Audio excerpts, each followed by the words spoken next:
This is Dr. B, host of The Dr. B Show, where he interviews high-level leaders and breaks down the mindset behind real success. And this is Colonel Marisol, a U.S. Army Reserve colonel, leader, and trailblazer who went from immigrant beginnings to becoming one of the first Latina Black Hawk pilots. If you want to learn how to overcome failure, lead with confidence, and rise to the highest level no matter where you start, this is the video you need to watch.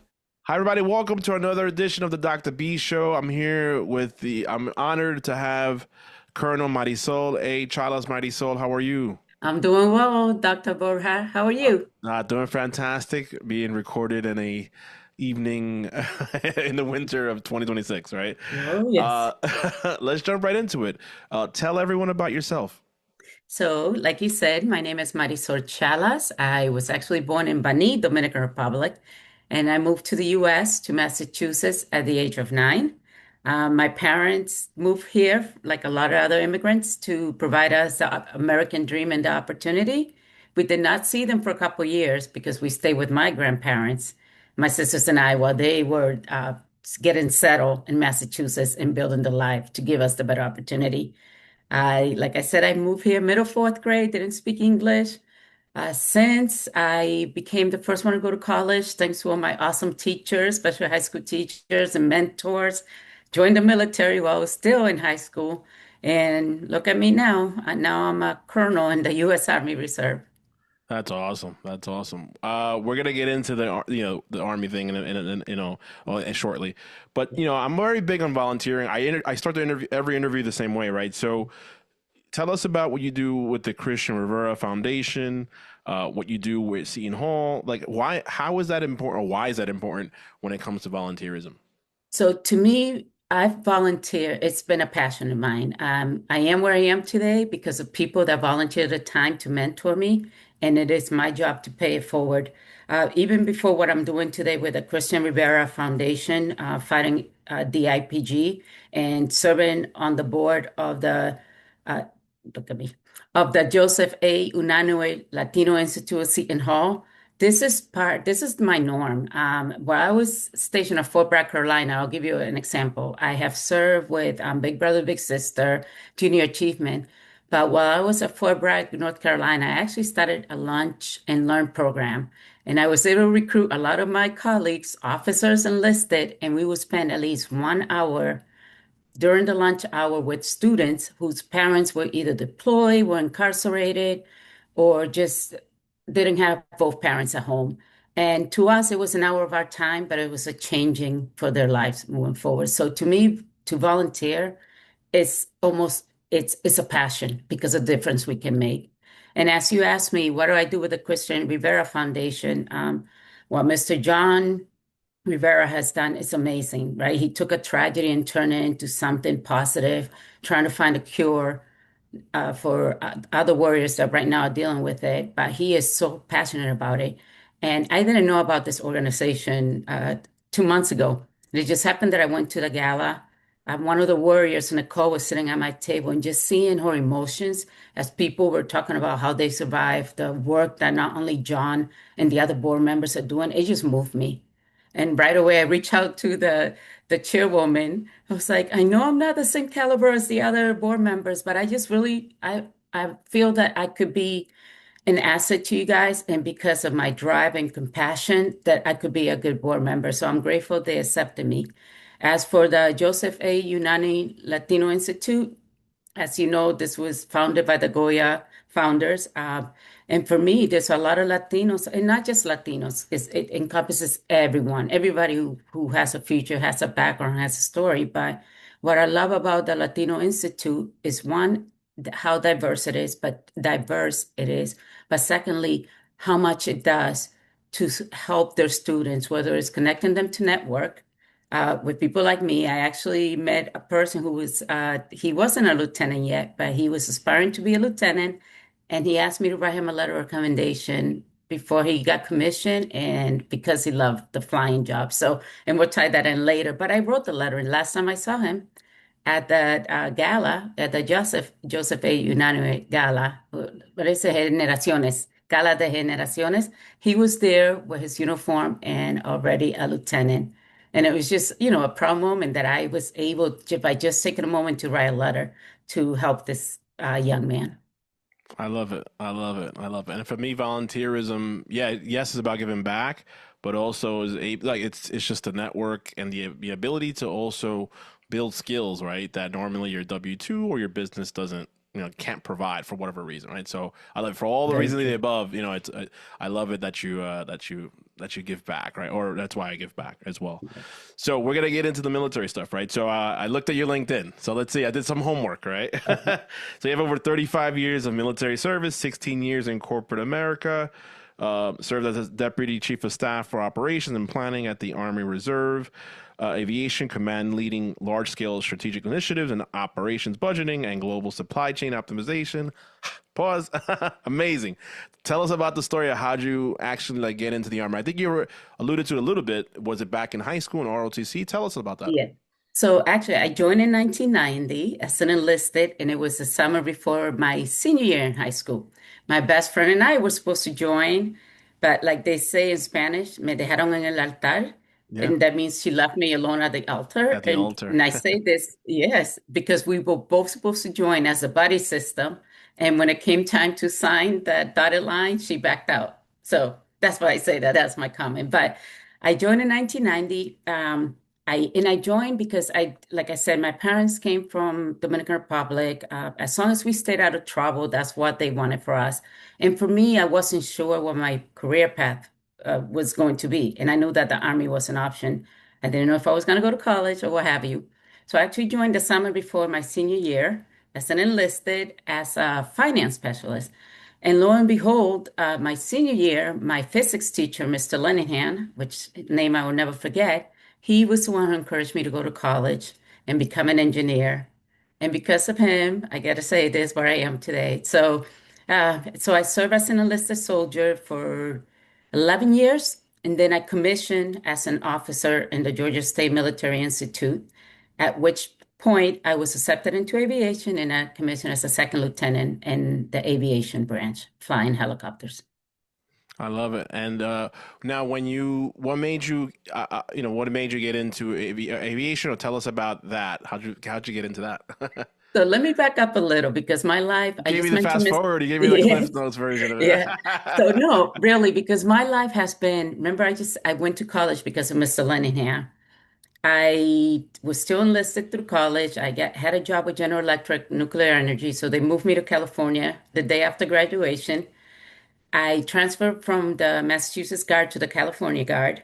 When I showed up to my unit, my commander, Diana Cron, she's a retired colonel now, first thing she said to me is, "Why are you not an officer?" So that's why I said I had to back up. So it was because of her that I became an officer. And the reason why I got into aviation, apparently I was doing exercise and a Marine Corps recruiter saw me and he just said, "Hey, have you thought about it?" I'm like, "Never thought of being a pilot." I'm just grateful I'm going to college and I'm going to graduate and get a job. So he actually encouraged me to apply for flight school, but I turned it down because had I joined the Marine Corps, it would have been full time. And I just finished working 5 years of college, not four, five. And I wanted to go earn a living and put to practice what I learned in school. So when I got to California, I was like, wow, I actually turned out being a pilot. And I started thinking again, I'm like, why not? And again, Colonel Cron, I shared with her what had happened, and she's like, go pursue your dream. So I was talking to some Army recruiters in California. They told me I'd never get in. Back then didn't have a lot of Latinas flying. But so I actually left the Army for a little bit, went to the Air Force, and then it just happened that General Electric moved me to Georgia, the state of Georgia, where Colonel Diana Cron have come from. And she's like, "Look, I can get you an interview with the aviation unit there if you want. It's up to you to pass the test, but I can get you an interview." So lo and behold, when I moved to Georgia, I started Officer Candidate School, which was a 18-month, 1 week in a month program after working over 60 hours a week. And then I did I had an interview with the aviation unit in Georgia, and here I am today. Wow, Colonel Cron, thanks to her. Shout out to her, Oh, right? I always, in every promotion I have, I always make sure I recognize her. I love it. You got to give her props, right? You Yes, got, you have to. yes, I love yes. it. Over the years, you have a lot of experience, right? How has it helped you in leading and serving, and how do you think that has helped you, like in your leadership overall? So I think one part that I'm actually proud that I was enlisted before I was an officer is because now that I say the guys, because I'm from Boston, the Sure. guys and the soldiers that I'm leading, I was one of them. So I can actually empathize with them. And I think throughout the years, what I have learned as I mature, so I've made some mistakes along the way, is, as a leader, people always come first. That's our number one asset in the military. Secondly, you got to lead with empathy. We don't all have the same background. You have to learn how to build trust with your soldiers, and you also have to give them ownership because the only way that we can really succeed is when everyone feels ownership of what the mission is. And I can tell you whether I was in Iraq as a battle captain a long time ago or just recently as a garrison commander in California, I led through clear communication, mission focus, and again, trusting and having empathy with my soldiers. I love it. It's all about empathy and people first, right? Yes, yes, yes. I love that. Which is very transferable to servant leadership, right? And being able to, serve the people of your community, right? So I love that. Very true. I love that. Um, this wouldn't be a question if it wasn't a real estate or entrepreneurship related podcast, right? Which this Yes, is coming. of So course. I know, whether you're active duty, regardless of the branch, right? Mhm, mhm. Why should folks think about build a generational wealth? This was coming. It's interesting because just 3 weeks ago, one of my soldiers, he's an enlisted soldier, his wife's married, and we were talking about the government shutdown. And asked them, and I will answer your question, but I just want to bring this up to you. Sure. And I asked them, I said, are you saving money? No, ma'am, I don't make enough. I said, you know what? With the thrift saving program, which is our 401k in the Army, you can save as little as $10 a month and it will add up. And lo and behold, he went and signed up. Doesn't matter how much you start. So for me, especially me, coming from very humble beginnings, it is so important for us to learn how to save for the future. You don't have to save a lot. When I first I started saving $100 a month. And that's what I could save. So I think to me it's very important, not just for yourself, but for the future, for your family and for your peace of mind, because you also have to start thinking, what after the military, right? Yes, we may have a pension, but what after? And for those that have kids, who have family, like for me, I pretty much support my mom and I help out my dad too. So that's so I always have to think about them. And I'm the oldest, so I am responsible to take care of them. But I always tell people, and I say this too, if I was queen for a day in the military, one of the first classes that would be taught at basic training is finance. Finance, because a lot of these young soldiers, they've never had a job. Now you have a check. What's the first thing you want to do? Go buy some flashy car, right? But you're not thinking, how about saving for a home? Because that's your equity. How about putting money into your account? So it's something that I'm very passionate about.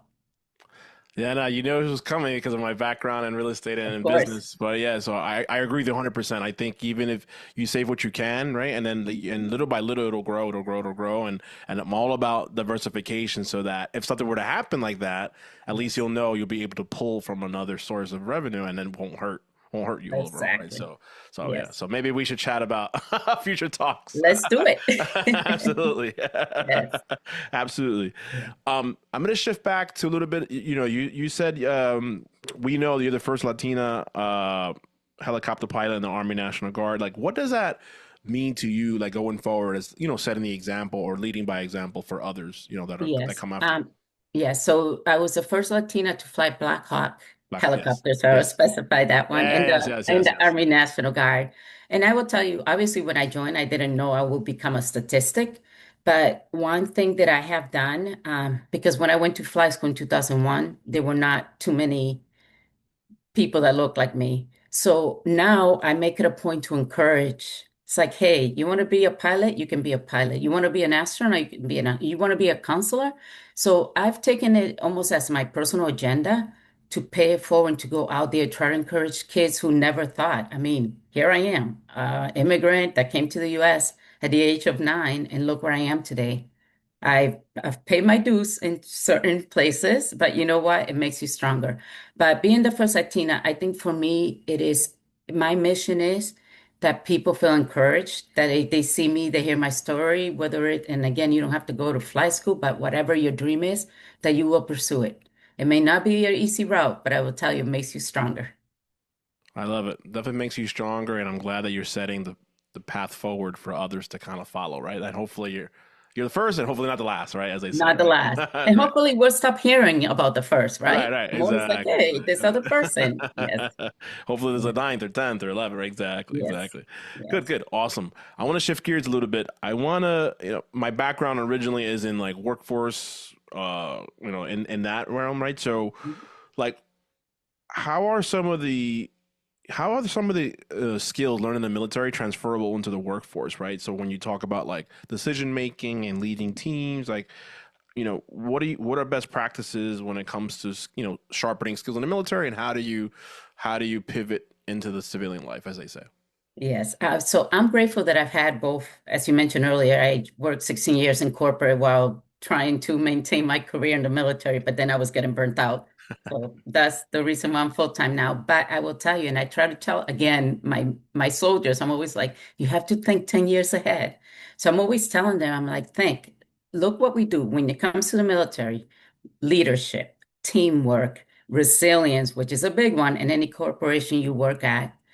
These are just some of the skills that we learn, and learning about yourself, learning about your strengths and weaknesses. And these are all that I can leverage in any organization. And the other comment that I always make to my soldiers, like, find your three core competencies that you can apply anywhere. For me, I'm a team builder. I'm a starter. I love networking, and I mean these are just the basic. And I am being a team builder. That's very important to me, and that's definitely a trait that I can translate to any organization. Just like my operations background, obviously in engineering, aviation, that's operations. What I'm doing today, I am in charge of our training for Army Reserve Aviation. And then the fact that I had the opportunity to work for the Vice Chief of Staff of the Army, 37th, the second highest, that learned me about that. I learned so much about strategy watching our Army senior leaders operate. And then on top of that, having the opportunity to, I was accepted into the Army Congressional Fellowship Program, where I had the opportunity to work along one of the members of Congress in DC for a year. So these are all skills that I can put on paper, just make sure I know how to speak the civilian lingo and stay away from all the acronyms that we love to use in the military. But they are all transferable. I love that. I love that. Is there any, I love that. 100%. They're all transferable. Is there any specific organizations that folks that are active duty should start participating in, so that when they do are in a civilian world, that, it's a Yes. smoother transition, as they say? Yes. So for me, like I always say, you said you looked at my LinkedIn. If you didn't know, you probably wouldn't know that I'm a full-time Army, because I try to, one, keep up the LinkedIn. It's a great source of networking for everyone. And for those that do not know, the LinkedIn actually gives active duty military 1 year free premium. So that will help them transition. Other organizations that help us a lot is the AUSA, which is the Association of the United States Army. That's mostly active duty, but I'm a member. I'm a life member. Other ones are Reserve Officers, yes, Association. And then you have your Veterans of Foreign Wars, the American Legion. These are places that you just go, you're talking to people who have experience. They may be retired from the military, but they may be working in a civilian sector where they can guide you. So these are all a few, just a few of the many that they can use to network. But I say get your profile on LinkedIn. The earlier, the better. Find mentors, things that you want to do. Find a mentor that you maybe perhaps, let's say for me, I would like to serve on boards once I get out of the military. So I already took a course, even though I'm not leaving the military tomorrow. I took a course so that when I leave the military, I will know I'll be a good candidate to serve on a board, whether it's for a Fortune 500 or a nonprofit, etc. I love that. Like you said, find those three core competencies, and then use, leverage LinkedIn and leverage some of the organizations you mentioned, and hopefully you're planting seeds so that when it's time for you to step down, you can step in, be a smoother transition. Yes. And I would like to add one more thing that I always tell people, networking. Don't wait until things are going crazy before you try to get to know a person. Always try to network and reach out to whomever when there's no crisis. Because when you try to build relationships in crisis, it doesn't always work. So just want to put that out there. Yes, and I wrote the book on networking, literally. It's available on Amazon. Networking made a success. Look at that. No, yeah, it kind of reminds me. I have a Lewis from the chamber here in Jersey. He goes, Yeah. don't, yeah, like you said, don't wait till you're in a crisis to get a loan. You should like Yes. start exploring that, or at least build those Yeah. relationships with your banker and all that now, Yeah. so that when Yes. you do need it, Yes. at least you'll know where to go to, right? So that's Exactly. yeah, no, Yes. I love that. One of my last questions is like, what advice would you give folks in active duty, unsure or what to do? Whether it's like, once they, once their time is up, whether it's getting a job or starting a business, like what advice would you give to those folks unsure or on the fence? So it goes back to what I just said earlier. Align yourself. If you know somebody who is running the business that you wish to start, I'm sure if you ask them to be your mentor, they will not say no. You'll be surprised how much people want to help. And don't be shy. Have your elevator speech. And that one I've learned. Have your elevator speech because you may run into someone that you were not expecting to, and you only have like 30 seconds to say, hey, I'm interested in doing this to be like you. How can I reach out to you in the future? So that's one of them. Also, we're all risk takers, right? It's okay to take risk. It's okay to fail also. When you hear about entrepreneurs, they didn't make it on the first time. Some of them failed 3 or 5 times. So, and it's never too early to start. Like I mentioned earlier, for me, I know what I want to do post army. So I'm starting early. So when that time comes, I will be prepared to serve on board. Whether it's starting a business or working for a corporation, try to learn more about that corporation. Try to go to the happy hour. You'll be surprised about a lot of the networking events that corporations have, and just try to learn about them and ask the questions. I love it. I love it.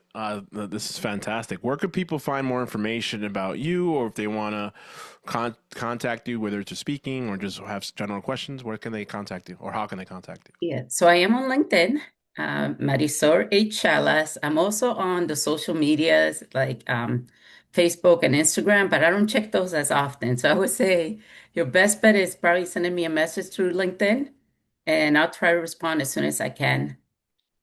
I love it. I love it. Any final thoughts? Any final words of wisdom or final thoughts before we sign off? Um, so I always tell people this, right? Like, and for me, one thing I didn't mention earlier is I actually took a year off from college after my first year because I didn't do so well. So don't be afraid to fail. Don't be, when you're scared, that's okay too, right? What's not okay is when you allow fear to paralyze you. Success is a team sport. Ask for help. Apologize when you have to. And like they say in the Peloton app, the girl Jessica, one of the trainers, no egos, amigos, just go after your dream and keep following. I love it. No egos, amigos. I love it. Colonel Marisol H. Chalas, thank you so much. I enjoyed our conversation, and we got to do this again. Definitely. Thank you. And let's talk about real estate investment. Let's do it. Let's do it. Absolutely, 100%. Doctor Colonel Marisol H. Chalas, everybody. Thank you so much. Thank you again.